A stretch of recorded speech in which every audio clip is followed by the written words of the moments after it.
شوفي غيرو. شوفي. السلام عليكم ورحمة الله تعالى وبركاته.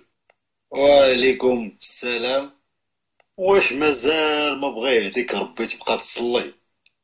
ابدا تصلي يا صاحبي، راه الصلاة هي اللي غادي تدخلك للجنة.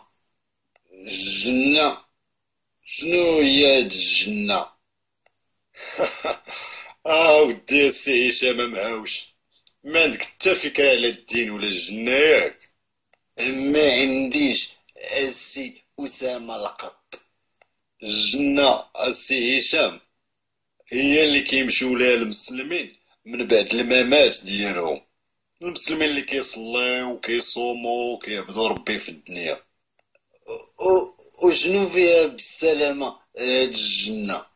فيها نعم سيدي داكشي اللي تمنيتي كامل واللي بغيتي، يا منك اشجار، يا منك ويدان، يا منك طيور، البنات، الخمر، جميع انواع المأكولات والمشروبات. كاع اللي تمنيتي يا سيدي. هادشي اللي كتقول السي أسامة عندنا حنا غير في خنيفرة. ودوب.